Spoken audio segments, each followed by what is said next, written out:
Habari, naitwa Veronica Simba, meneja uhusiano na mawasiliano kutoka Wakala wa Vipimo Tanzania. Naomba kuzungumza na wewe mdau wetu wa vipimo na kukaribisha rasmi katika maonyesho ya kimataifa ya biashara ya Dar es Salaam maarufu kama Sabasaba. Napenda kukutaarifu kwamba sisi Wakala wa Vipimo Tanzania tuko hapa katika maonyesho haya ya Sabasaba na tumekuwepo hapa kuanzia tarehe 28 Juni. Tutakuwepo mpaka maonyesho yatakapohitimishwa, yaani tarehe 13 Julai. Hivyo basi nikukaribishe kutembelea katika banda letu ambalo liko ndani ya banda kubwa la Wizara ya Viwanda na Biashara.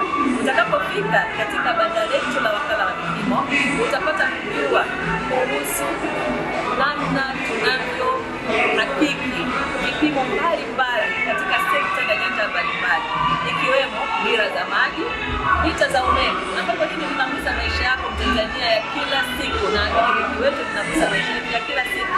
Lakini pia utapata elimu kuhusu ni namna gani sisi tunakulinda wewe mlaji katika sekta mbalimbali, ikiwemo sekta ya mafuta na gesi, ni namna gani tunahakiki na kuhakikisha tunakulinda wewe Tanzania. Lakini pia ni namna gani tunahakiki bidhaa mbalimbali zilizofungashwa. Hayo na mengine mengi katika sekta ya vipimo utayapata katika banda letu. Utakapofika hapa pia mwananchi utapata fursa ya kuuliza maswali yako, utata wowote ulionao kuhusiana na sekta ya vipimo. Wataalamu wetu wamejipanga kwa ajili ya kuhudumia na utatoka na kitu.